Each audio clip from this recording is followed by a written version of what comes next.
सो हम लोग पिछली क्लास में लेंस फॉर्मूला कर रहे थे।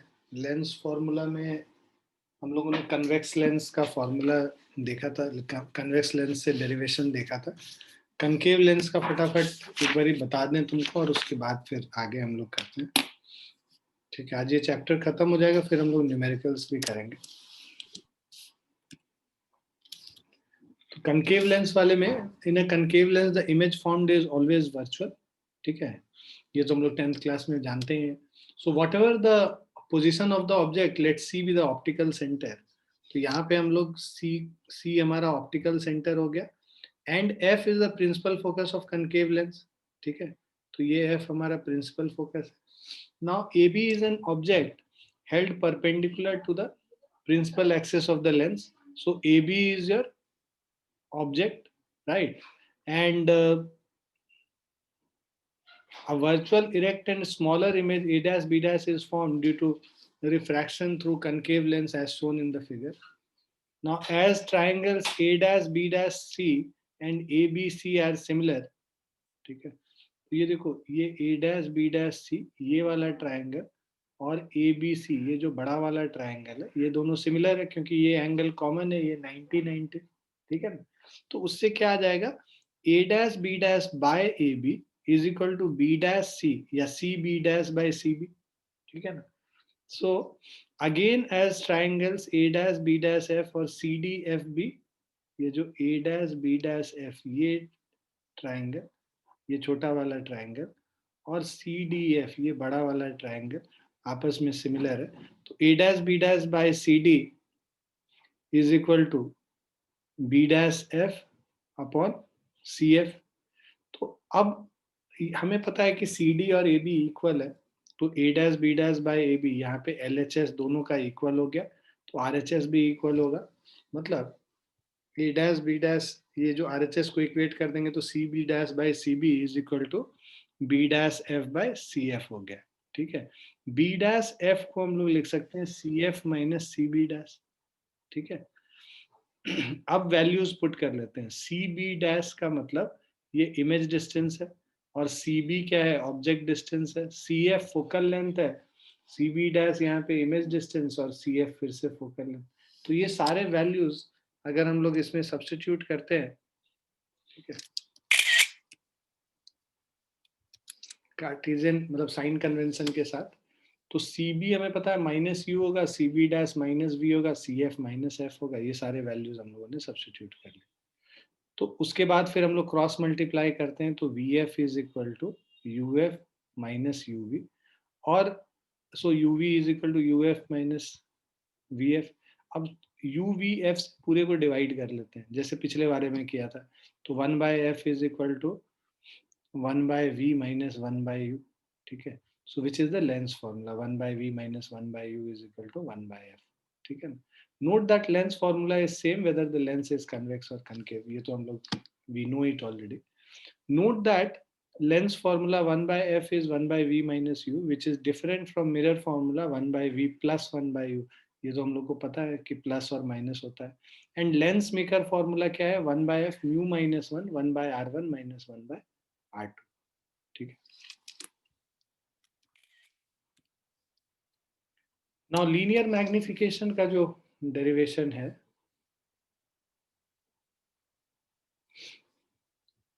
so linear magnification produced by a lens is defined as the ratio of size of the image h2 to the size of the image h1. It is represented by m. So h2 by h1 हमारा linear magnification। ठीक है, so size of the image a dash b dash by size of the object a b करते हैं। अब convex lens है, when image formed is real, तो उस case में ये देखो a dash B dash by A B C B dash by C B, इन दो ये दोनों जो ट्राइंगल है, ये ट्राइंगल और ये ट्राइंगल सिमिलर, ये वाला ट्राइंगल। क्यों, क्योंकि ये एंगल 90 डिग्री और ये सॉरी ये 90 डिग्री और ये वर्टिकली ऑपोजिट एंगल्स हैं। तो इससे ये दोनों ट्राइंगल सिमिलर है, तो साइड प्रोपोर्शनल होगा। मतलब A dash B dash by A B will be C B dash by C B. सी अब देखो a dash b dash by ab क्या है, magnification, which is minus h2 by h1, है ना. a dash b dash because principal axis के नीचे है, इसीलिए इसको माइनस h2 by h1 लिख रहे हैं. और सी बी डैश हमारा प्लस वी हो गया और सी बी माइनस यू हो गया, v by minus u. M is minus h2 by h1, that is v by minus u. अब when image formed is virtual, ठीक है, when image formed is virtual, उस case में हम लोग देखते हैं a dash b dash by ab is cb dash by cb और h2 by h1 is minus v by minus u, तो वो v by u हो गया. So thus in a convex lens linear magnification is positive. When image formed is virtual and linear magnification is negative when the image formed is real. In a concave lens, ठीक है, in a concave lens image found is always virtual, तो उसमें हमेशा v by u होगा. Linear magnification in case of concave lens is always positive. ठीक है.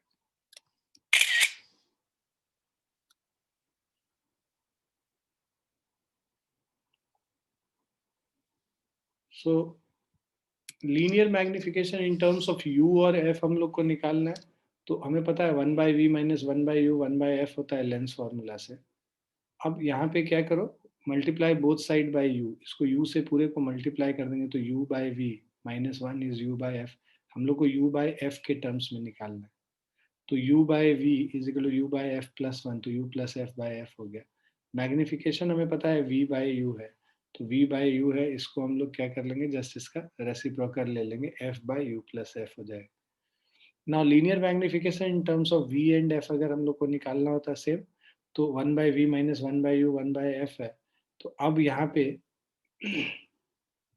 पूरे को v से मल्टीप्लाई कर दो, तो 1 minus v by u is v by f हो जाएगा.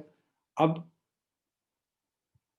v बाई एफ को इधर ले आओ, तो और माइनस v बाई यू को इधर ले जाओ, तो plus v by u is 1 minus v by F, तो f minus v by f हो गया. मैग्निफिकेशन v बाई यू है, तो f minus v by f हो गया. तो अगर ऑब्जेक्ट डिस्टेंस और फोकल लेंथ के टर्म्स में मैग्निफिकेशन निकालना है f by u plus F, और अगर इमेज डिस्टेंस के टर्म्स में निकालना है तो f minus v by F, ये हमारा मैग्निफिकेशन हो गया.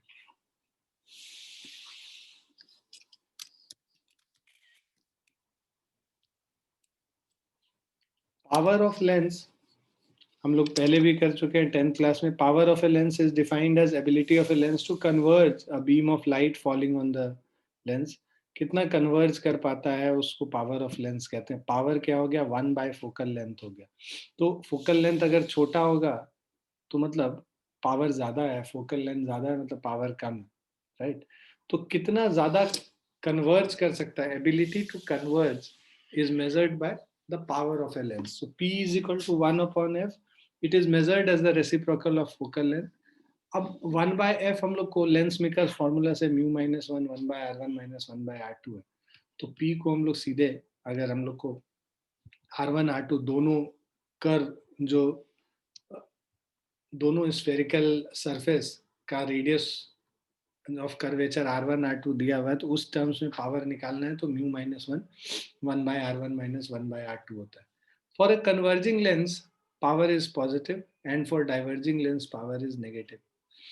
Now, the SI unit of power is diopter, right? So P is equal to 1 upon F हो गया, ठीक. Hence, 1 diopter is the power of a lens of focal length 1 meter, ठीक है. So 1 diopter is power of lens of focal length 1 meter. सो हम लोग को जब भी पावर डायोप्टर में निकालना होता है तो फोकल लेंथ को मीटर में कन्वर्ट करते हैं और उसके बाद निकालते हैं. P is equal to 1 by f by 100 इसीलिए लिखते हैं. एफ सेंटीमीटर में तो उसको 100 से डिवाइड करेंगे when F is in centimetre. अगर मीटर में तो बस 1 बाय एफ कर लेंगे, सेंटीमीटर में तो 1 बाय एफ बाय 100 करेंगे, तो 100 बाय एफ भी लिख सकते हैं इसको. So power in diopter is 1 by f in meters और 100 by f in centimeters. Combination of thin lenses in contact, अगर दो से ज्यादा लेंसेस कॉन्टैक्ट में है तो उस केस में इन वेरियस ऑप्टिकल इंस्ट्रूमेंट 2 और more lenses are often combined to increase the magnification of the image to make the final image erect with respect to the object or reduce certain aberrations. तो इन सब के लिए हम लोग basically lenses को contact में रखते हैं. That is defects of images by single lenses. The position, size, and nature of the final image produced by a combination of thin lenses can be obtained by drawing the ray diagram and applying the lens formula, even without the diagram, to the successive lenses. So we first find the image of the object formed by the first lens. This image acts as an object for the second lens and we locate its image. The image formed by the second lens serves as the object for the third lens and so on.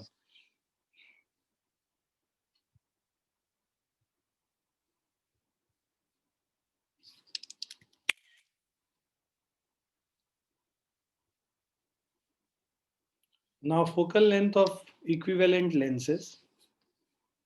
So both the lenses are convex. अगर first case ले रहे हैं जब दोनों lens convex है, तो जब दोनों lens convex है, let C1 C2 be the optical centers of two thin convex lenses. दो thin convex lenses है, L1 and L2 held coaxially in contact with each other. Coaxially मतलब इनका principle of axis एक ही है. Suppose F1 and F2 are their respective focal lengths. ठीक है, इन दोनों का respective focal length पहले वाले का F1 है और दूसरे वाले का focal length F2 है. इसका F1 हो गया और इसका F2 हो गया. So suppose F1 and F2 are their respective focal lengths.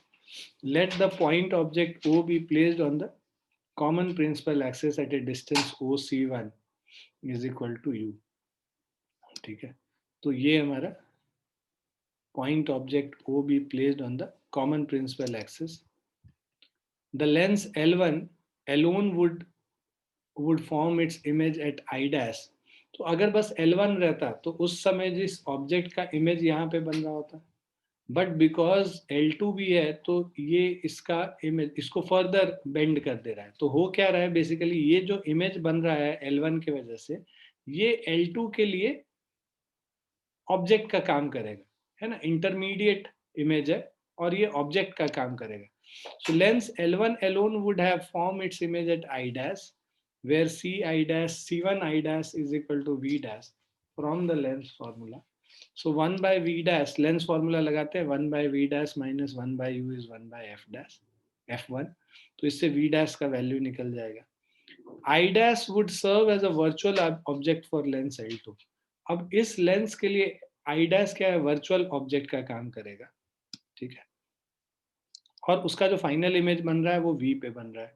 तो U यहाँ पे V डैश के बराबर है, पॉजिटिव साइन लेंगे क्योंकि राइट साइड में है.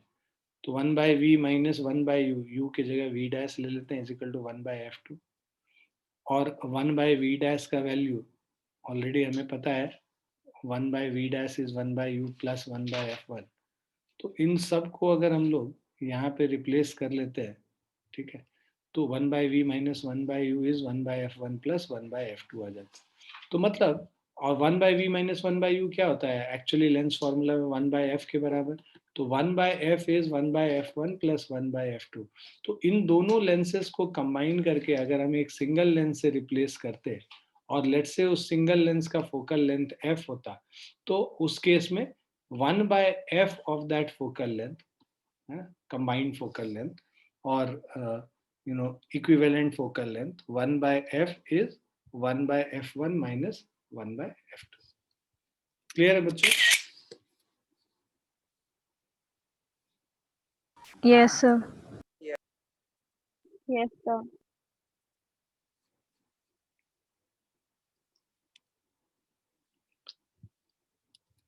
So let the two lenses be replaced by a single lens of focal length F. तो उस केस में ये 1 by F is 1 by F1 plus 1 by F2. और F अगर दोनों तरफ रेसिप्रोकल ले लेंगे, पहले तो सॉल्व कर लेते हैं, तो ये हो जाएगा F2 plus F1 by F1 F2 और F का value F1 F2 by F1 plus F2 हो जाएगा. ठीक है, ये तब है जब दोनों लेंस कन्वेक्स था. ठीक है, अब हम लोग नेक्स्ट केस लेते हैं जब एक कन्वेक्स और दूसरा concave. So second b condition. So one lens is convex and other is concave. तो यहाँ पे 1/f is equal to 1/f1 plus of -1/f2। Concave का नेगेटिव होता है तो -1/f2 कर लिए। तो यहाँ 1/f1 है -1/f2, that is f is f1 f2 by f2 minus f1। Now 3 cases arise here. अगर f1 f2 के बराबर हो गया तो f इनफाइनाइट हो गया, combination would behave like a plane glass plate. ठीक है ना। अगर f1 f2 से बड़ा हो गया, ठीक है, तो उस केस में अगर दोनों means if f1 is greater than f2 तो f कैपिटल F नेगेटिव हो गया, combination would behave as a concave lens. And अगर f1 लेस देन f2 हो गया तब the combination would behave as a convex lens.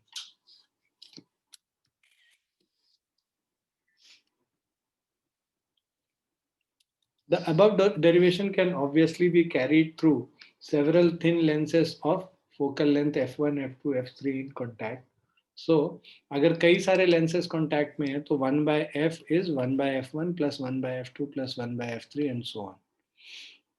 इसी को अगर पावर के टर्म्स में लिखेंगे तो P is equal to P1 plus P2 plus P3 so on, अगर वहां पे f1 f2 f3 मीटर में। Now, as each lens magnifies the image formed by the preceding lens, therefore total magnification of the lens combination is the product of magnification produced by individual lenses. तो तुमको इसका derivation नहीं करना है, इसके numericals भी CBSE में तो नहीं आते हैं बट आईआईटी वाले इसमें आएंगे, आईआईटी या नीट का जो एग्जाम दोगे तो m is equal to m1 into m2 plus m3। तो हमारे पास कई सारे lenses and so on, if we have many lenses in contact, okay, let's say concave convex सब मिला हुआ, कई सारे लेंसेज कॉन्टैक्ट में, हर का focal length f1 f2 f3 है, उनका individual magnification m1 m2 m3 है, उनका individual magnification m1 m2 m3 है। तो नेट मैग्निफिकेशन जो इक्विवेलेंट लेंस आएगा उसका अगर हम लोग मैग्निफिकेशन निकालेंगे तो वो m1 into m2 into m3 हो जाता है। ठीक है, अब ये तो वो लेंसेस हैं जो कॉन्टैक्ट में है। अगर उन लेंसेस के बीच में कुछ डिस्टेंस है, if the lenses of focal length f1 and f2 are separated by a distance d, finite distance d, the focal length f of the equivalent lens is given by 1 by f is equal to 1 by f1 plus 1 by f2 minus d times f1 f2। ठीक है, so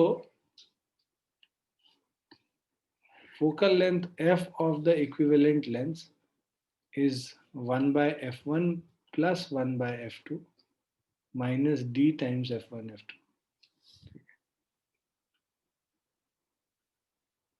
Now in terms of power, we can write this relation as P is equal to P1 plus P2 minus D times P1 P2। तो ये तो focal length के terms में हो गया, अगर पावर के टर्म्स में सेम चीज को लिखना होगा तो P is P1 plus P2 minus D into P1 P2।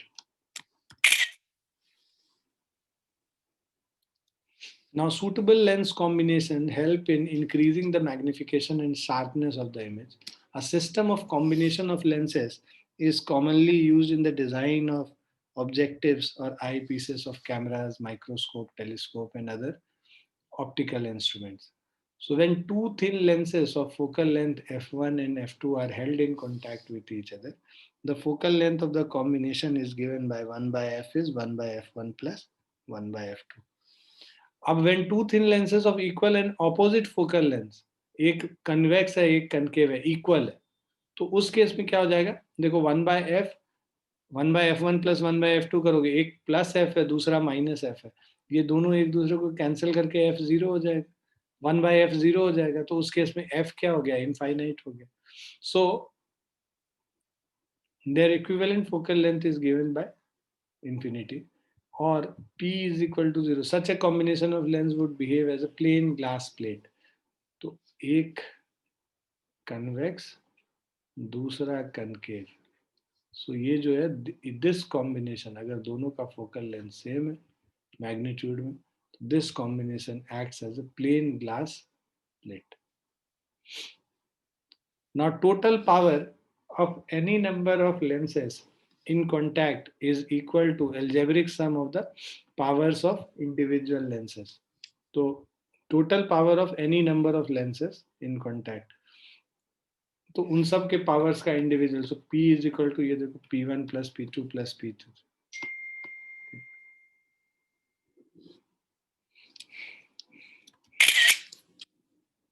Clear है बच्चों? Yes, sir.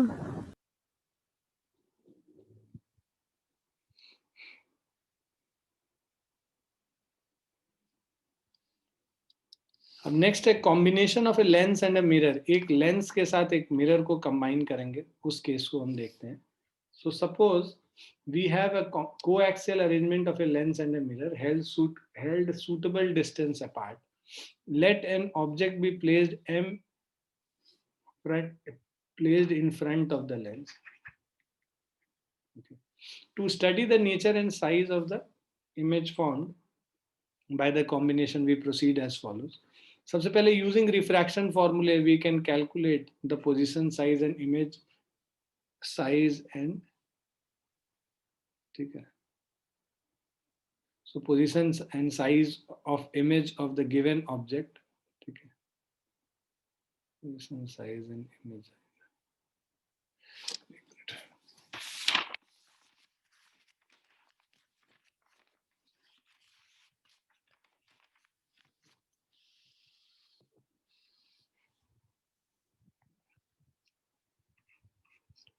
position size and nature of image of the given object formed by the lens alone. उसके बाद the image image से so formed may act as real or virtual object for the given mirror. Sorry, spelling mistake. So using mirror formula we can calculate the position, size and nature of the image formed by the mirror. तो पहले जो image बनेगा lens से, उसको वो जो image बनेगा intermediate image, वो हम लोग मिरर के लिए वो ऑब्जेक्ट हो जाएगा बेसिकली, और उसके बाद फिर उस ऑब्जेक्ट को लेके हम लोग फाइनल इमेज बनाते हैं. सो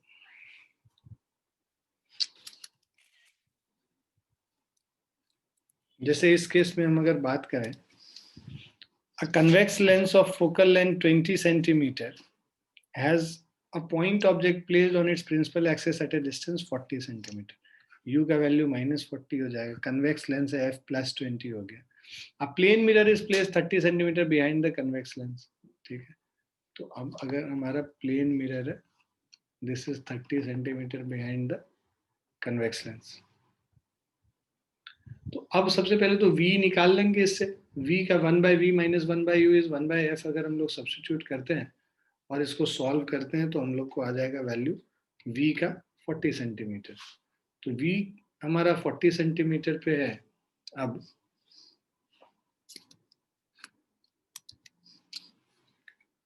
सो v 40 सेंटीमीटर पे आ गया. The plane mirror is at a distance 30 centimeter. यहाँ लेंस से 30 सेंटीमीटर पे, मतलब इसके पीछे कहीं इमेज बन रहा होगा, इंटरमीडिएट इमेज. तो इस मिरर के लिए ऑब्जेक्ट क्या है? वर्चुअल है. If there were no mirror, lens would have formed a real image at I1 as the mirror intercepts the rays refracted from the convex lens. The real image is formed at I on account of reflection of light from the plane mirror. Now I1 act as virtual object for the plane mirror where MI1C is, ये जो MI1 है, तो this is equal to C, so MI1 this one, sorry, CI1 minus CM. 40 में से 30 subtract कर देंगे, 10 centimetre आ जाएगा. Now therefore a real image of I1 will be formed by the plane mirror at I where Mi is equal to Mi1, because ये plane mirror है, जो पीछे object रखा हुआ है वर्चुअल ऑब्जेक्ट, तो उसका इमेज रियल बनेगा. So that is equal to Mi1. Mi is equal to 10 centimeter. Sign के साथ अगर हम देखेंगे तो उसको -10 लिखेंगे अगर इसके रेस्पेक्ट में लिख रहे हैं, मिरर के respect. So final image is formed 10 centimeter in front of a plane mirror. ठीक है. Now let us do some questions.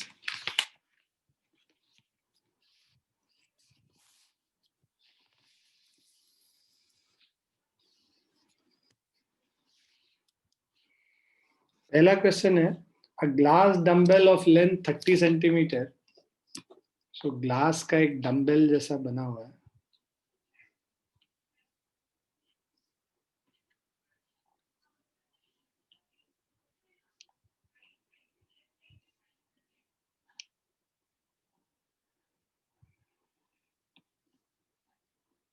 तो इस तरह का एक ग्लास डंबल दिया हुआ है. ठीक है. So glass dumbbell of length 30 centimeter. इसका पूरा जो लेंथ है यहां से इधर this whole length is 30 centimeter and refractive index 1.5. तो ये जो ग्लास का refractive index mu is equal to 1.5 mu 2 मान लो. ठीक है. Has ends of radius of curvature 3 centimeter. इसका जो रेडियस ऑफ कर्वेचर है this is 3 centimeter. A point object is situated at a distance of 12 centimeter from one end of a dumbbell. तो इस and से यहाँ पे एक पॉइंट ऑब्जेक्ट है जिसका डिस्टेंस इस एंड से ये 12 सेंटीमीटर है. Find the position of the image form due to refraction at one end only. ठीक है. तो यहाँ पे जो रिफ्रैक्शन हो रहा है उसके वजह से जो इमेज बनेगा वो हम लोग को निकालना है. तो जब हम लोग का ये refraction rare to denser medium होता है. ठीक है. when refraction occurs from rarer to denser medium. पहला केस है. ठीक है. तो rarer to denser medium में जो हमारा फॉर्मूला था वो है minus mu one by you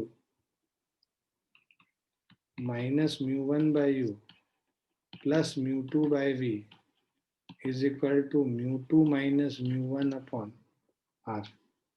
ठीक है. अब ये देखो u का जो वैल्यू है यहाँ पे देखोगे इसमें वैल्यूज देखो u इज इक्वल टू -12 हो जाए. अगर इस सरफेस से हम लोग रिफ्रैक्शन पहले देख रहे हैं यहाँ पर से अगर डिस्टेंस मेजर करते हैं -12 हो गया तो u is equal to -12 centimeter. ठीक. और mu two is equal to 1.5 हो गया. Mu one is equal to 1 हो गया. r जो है इसका रेडियस ऑफ कर्वेचर इस साइड में कहीं पे होगा प्लस होगा. r इज इक्वल प्लस 3 सेंटीमीटर. ठीक है. u पता चल गया, r पता चल गया, म्यू वन म्यू टू पता चल गया. अब v का वैल्यू हम लोग को निकालना है minus mu one by u मतलब -1 by -12 plus of mu two bye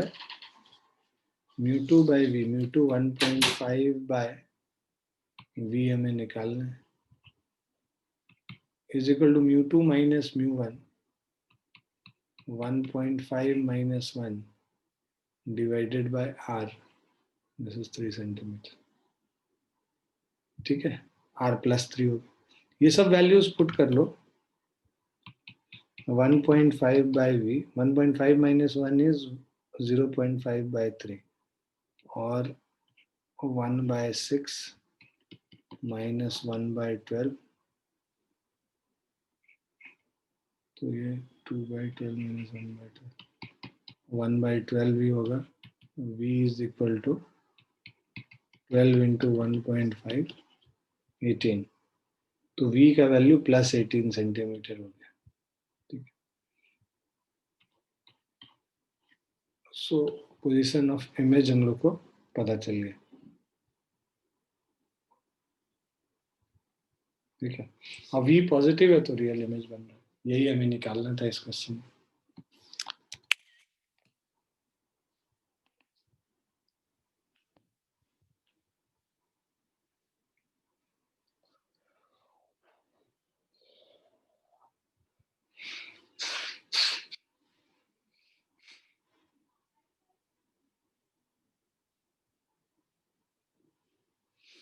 लिख लिया आप लोगों ने? Yes sir. समझ में भी आ गया? Yes sir. Yes sir.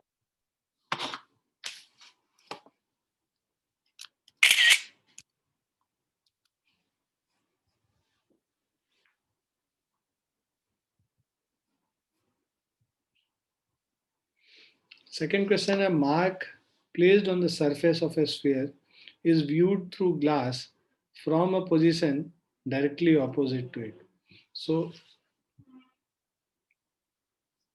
एक sphere है, इस तरफ हमने मार्क बनाया है और उसको ऑब्जर्व इधर से कर रहे हैं, ठीक है. सो ऑब्जर्वर यहाँ पे, ठीक. So mark placed on the surface of a sphere is viewed from a glass from a position directly obviously if the diameter of the sphere is 10 centimeter. मतलब यहीं पर से ऐसे, यहीं पर से ऑब्जर्व कर, गैप नहीं है, ठीक है. इधर से ऑब्जर्व कर रहे हैं, इस वाले पॉइंट को ऑब्जर्व कर रहे हैं, ए पॉइंट को, और ये ग्लास का स्फीयर बना हुआ है, ठीक है. If the diameter of the sphere is 10 centimeter, so ये जो डिस्टेंस है ये 10 सेंटीमीटर हो गया. Refractive index of glass μ2 is 1.5 और एयर का μ1 इज इक्वल टू 1. अब कह रहा find the position of the image, image का पोजीशन निकालना है. तो आप पहले ये निकालो कोई u, यहाँ से u कितना है, u is equal to -10 centimeter हो जाएगा, ठीक. और ये कहा कैसे जा रहा है light, denser to rarer medium. Glass से बेसिकली क्या है, ये पॉइंट से जो लाइट आ रहा है वही तो आइस तक पहुंचेगा ना, तो ये ऑब्जेक्ट है, तो डेंसर टू रेयरर जा रहा है लाइट. तो डेंसर टू रेयरर के केस में, अच्छा v हम लोग को निकालना है और μ2 का वैल्यू 1.5 है, μ1 का वैल्यू 1, ठीक है. अब हम लोग को v निकालना है. हम लोग डेंसर टू रेयरर वाले में जो फॉर्मूला लिखते हैं, refraction on a spherical surface minus of μ2 upon u plus of μ1 upon v, ठीक है.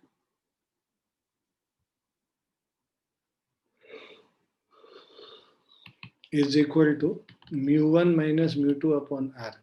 तो यहाँ पे r लोग है ना, r जो है ये पॉजिटिव है, ठीक है. r जो है राइट साइड में है, सॉरी इस वाले सरफेस से देख रहे हैं ना, तो ये वाला सरफेस है. r जो है यहाँ पे नेगेटिव हो जाएगा और रेडियस ऑफ कर्वेचर 5 सेंटीमीटर है. r is equal to -5 centimeter. अब ये values denser to rarer medium वाले का सारा वैल्यू डालते हैं. Minus of 1.5 by -10 is equal to 1 by v, ठीक है. μ1 बाय v, μ1 है 1 plus of 1 by v is equal to μ1 1 minus 1.5 minus 5, ये कैंसिल हो गया. 1.5 by 10 plus 1 by v, 1 minus 1.5 minus 0.5 हो गया, माइनस माइनस प्लस हो गया, 0.5 बाय 5 हो गया.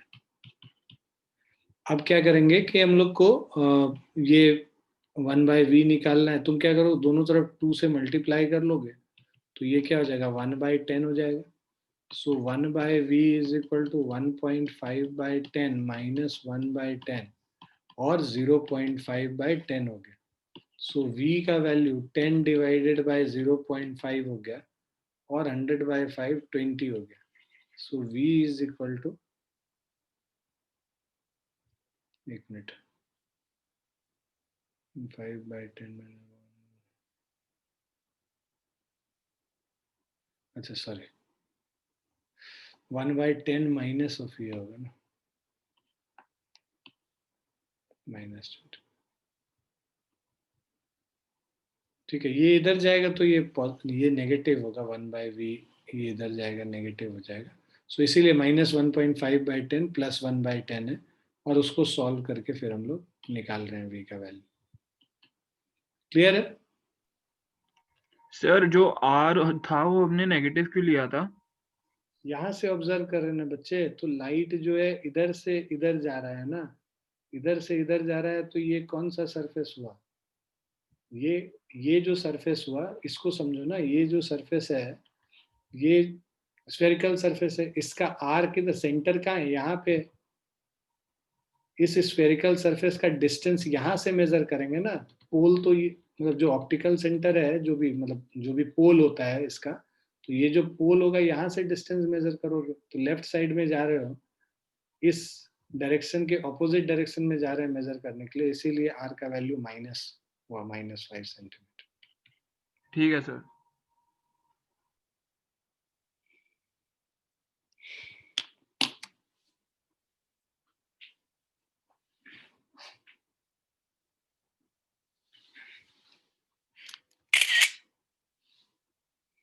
लिख लिया आप लोगों ने? Yes, sir.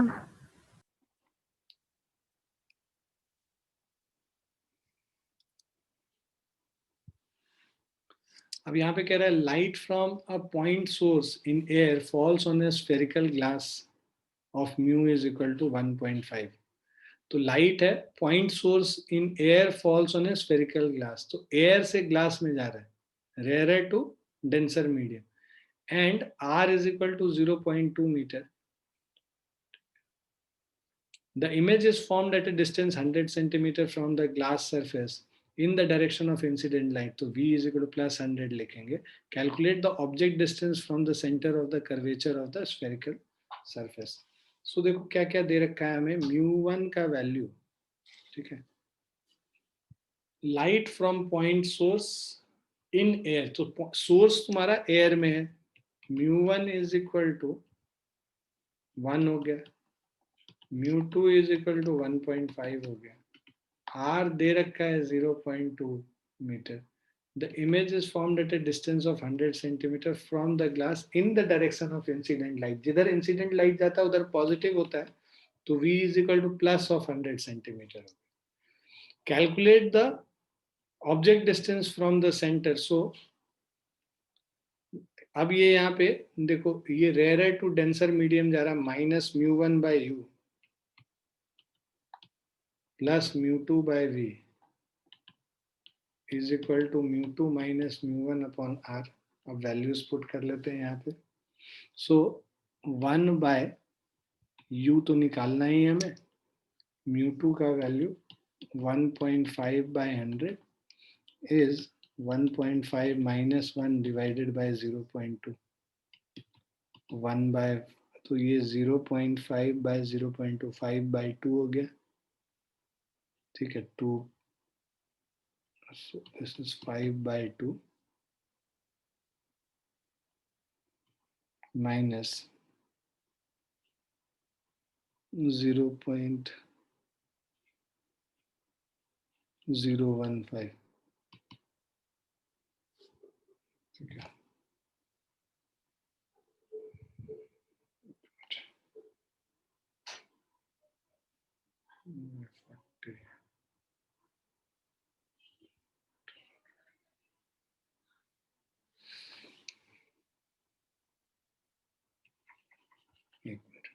इसको हम लोग लिख सकते हैं 0.5, 1.5 माइनस 1 बाय 0.2. तो अच्छा मीटर है ना, बाकी सेंटीमीटर लिए, इसको भी सेंटीमीटर में कर लोगे 20 हो जाएगा, तो 0.5 upon 20, so this is 1 upon 40 हो गया. ये मीटर में था, बाकी सेंटीमीटर में था, तो इसको भी मीटर में कन्वर्ट कर लिया हम लोगों ने, 20 सेंटीमीटर. अब यहाँ पे 1 by u is equal to 1 by 40 minus 3 by 200. दोनों तरफ इसको ना ऊपर नीचे 2 से मल्टीप्लाई कर लिया, तो 3 by 200 हो गया. एलसीएम ले लेते हैं 200, तो 45 और 5 माइनस 3, 2 by 200 हो गया. u is equal to 200 by 2 मतलब 100 हो गया, ठीक है. सो u इज इक्वल टू, एक मिनट, सॉरी, -1 by u है, -1 by u is equal to -100 centimeter. ठीक है, यहाँ वाला माइनस साइन हम लोग लिखना भूल गया था. तो calculate the object distance from the centre of curvature, तो ऑब्जेक्ट डिस्टेंस हमारा क्या हो जाएगा, माइनस ऑफ 100 सेंटीमीटर हो गया, तो 100 सेंटीमीटर टू द लेफ्ट हो गया।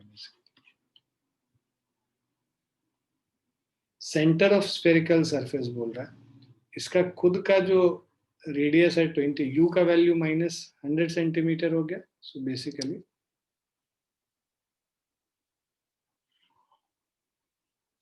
सेंटर ऑफ कर्वेचर जो है ये 20 सेंटीमीटर हुआ, और इससे जो इसका डिस्टेंस है यू का, ये 100 सेंटीमीटर हो गया। तो सेंटर से जो यू का डिस्टेंस होगा, मतलब जो ऑब्जेक्ट का डिस्टेंस होगा, that is 100 plus 20, 120 centimetre.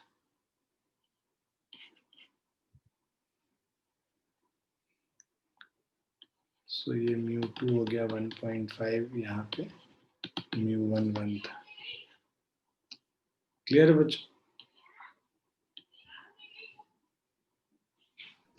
Yes, sir.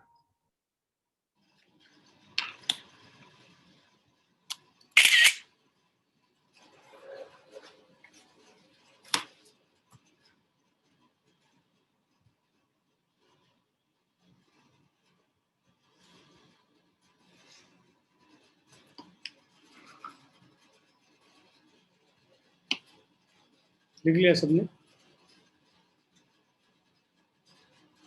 Yes, sir.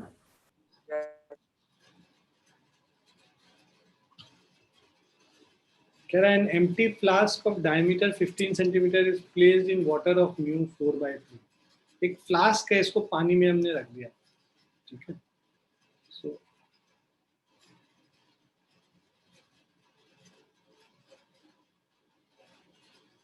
पानी भरा हुआ है और इसके अंदर हम लोगों ने एक फ्लास्क को रख दिया।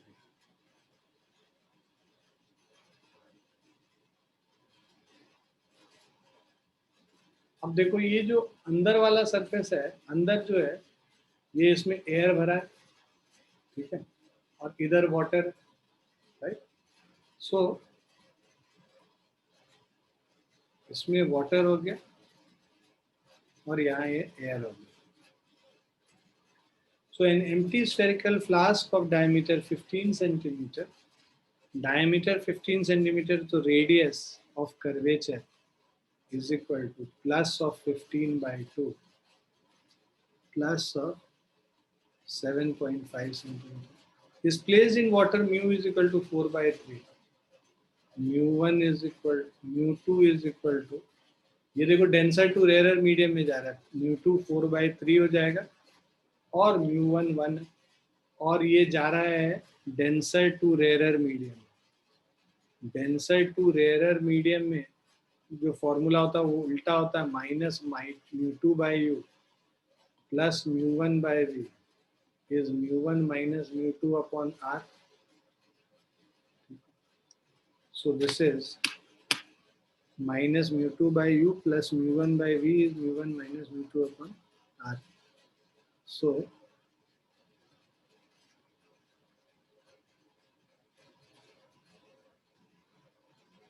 mu2 minus of 4/3 into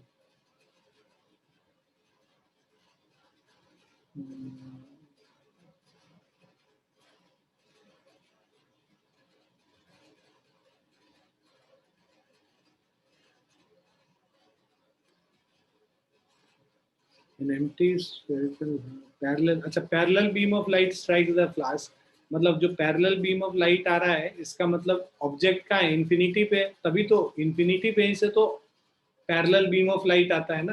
तो u जो हो जाएगा हमारा, u is equal to minus infinity हो जाएगा, तो माइनस mu2/u मतलब माइनस 4/3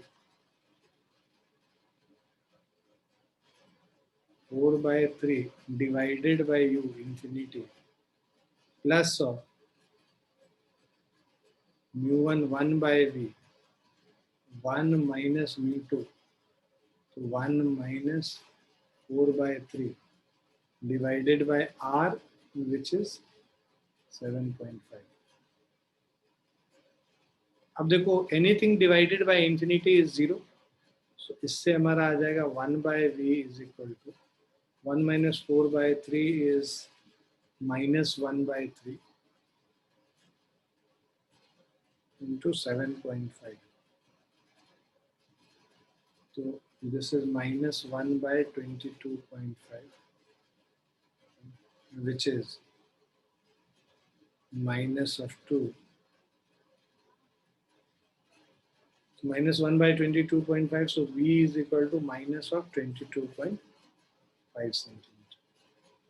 यही हमें निकालना.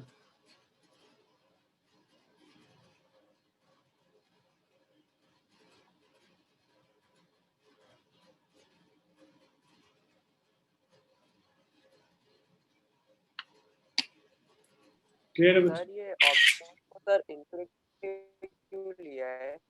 ये लिखा है ना क्योंकि a parallel beam of light strikes the flask. Parallel beam of light कब आता है? जब लाइट पैरेलल कब होता है? जब इंफिनिटी से आ रहा होता है तभी तो पैरेलल बीम ऑफ लाइट लेते हैं ना. तब उस समय ऑब्जेक्ट को इंफिनिटी में मानते हैं. u is equal to minus infinity. Clear है?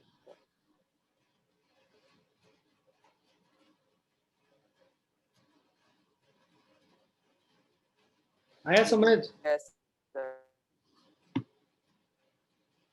ठीक है, आज हम लोग यहीं पे रुकेंगे और एक और क्लास करेंगे न्यूमेरिकल का, और उसके बाद फिर हम लोग नेक्स्ट इसके आगे फिर मूव करेंगे.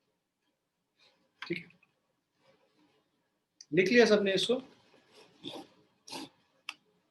Yes sir.